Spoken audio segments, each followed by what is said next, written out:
this celebrity-endorsed, multi-billion-dollar, allegedly fraudulent pre-brokerage named Aspiration, which promises to clear your conscience and your emissions, they file for bankruptcy. A tiny little company that Aspiration owes $7 million.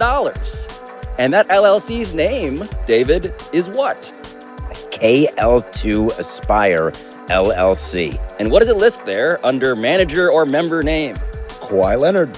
Company will pay KL2 $7 million each year of the term. Man, I really think that there could be a mini documentary made on Kawhi Leonard's time with the Los Angeles Clippers, and it's not even over yet. So we'll see how this really ends up closing when the story is done.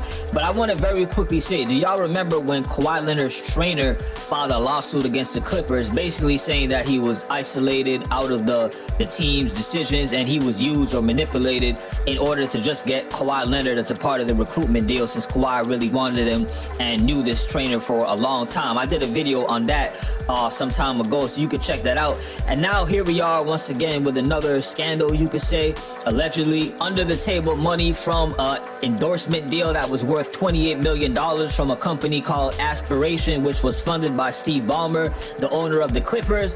And the only problem is Kawhi Leonard didn't show up for any endorsement whatsoever. It's really a no-show is what is being reported. And so now it looks like a deal that circumvented the NBA salary cap. In other words, Kawhi Leonard got some extra money on the table that they weren't able to do under the NBA rules. What makes this worse is the company got into legal trouble for fraudulent behavior, filed for a bankruptcy, and also it included some investment fund that was allegedly scammed in involvement with this company or someone within it specifically. This all looks very, very bad on the Clippers' part. You got to look at it from this perspective, man. The Clippers traded away a bunch of first-round picks, a quote-unquote $28 million endorsement deal. Then they tried to, let's say, coerce the trainer to come over with Kawhi Leonard, but they didn't really want to. It looks like there's been a lot of at least gray area stuff that has been happening in order for this Kawhi Leonard deal to happen when it was going along during the free agency period after he won the championship with the Raptors. Speaking of the Raptors, I stumbled upon another report, rumor, allegedly. I gotta say all of that because we don't know definitively what is going on. I can't just say people are outright guilty.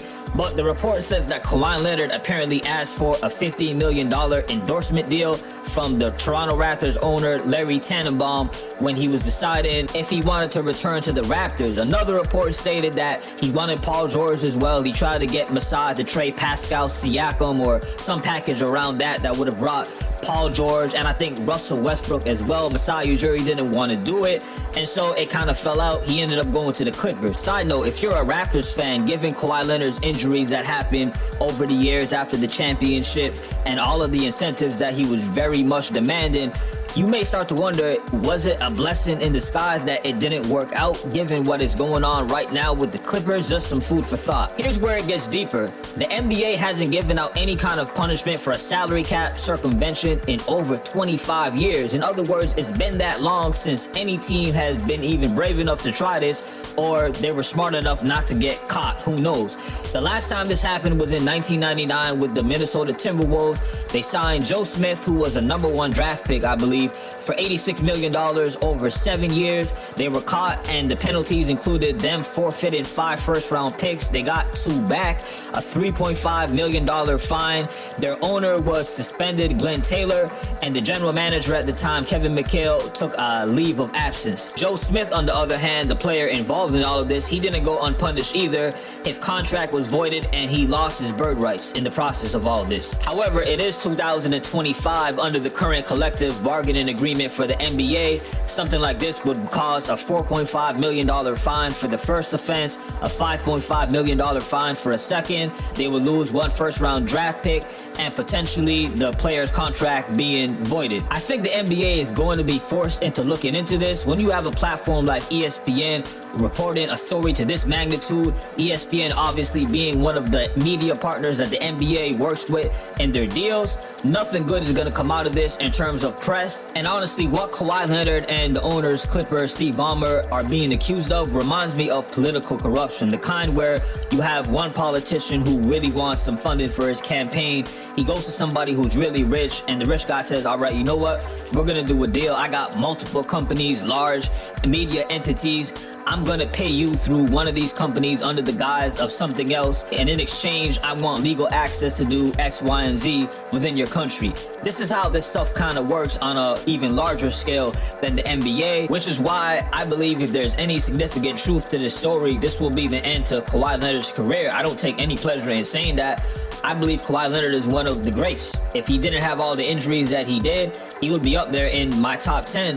Now, when you look at it, he's 34 years old. We know the injury history, as mentioned. On top of this story, it just blemishes his reputation even more, to the point where I would be surprised which team would take him. And even if that did happen, it would have to be on some very minimum contract where it's not worth a lot. On the other side of this, let's not just focus on the player. We got to look at the owner, Steve Ballmer. You got the Clippers since the whole Donald Sterling situation happened, with him being caught on record saying a bunch of racist stuff. You got the team, and now you find yourself in this kind of scandal, especially if you're found guilty. It's not a good look. Once again, the Clippers ownership is being questioned. Y'all leave it in the comment section what you think about this whole situation. Do you believe where there's smoke, there's fire, is looking guilty? Are you thinking to yourself, nah, they did this? Or do you really believe, nah, this is all innocent, the truth is gonna come out? I'm looking forward to hearing all kinds of opinions. Remember, this is all speculative at this point. I can't definitively say they're guilty or nothing happened. We're just looking at everything and trying to assess it. All right, salute for listening. Like, share, and subscribe. Comment, as I said. Peace. In a statement sent to Tory's show on Tuesday on behalf of the team and its owner, the Clippers said neither Mr. Ballmer nor the Clippers circumvented the salary cap or engaged in any misconduct related to Aspiration. Any contrary assertion is provably false.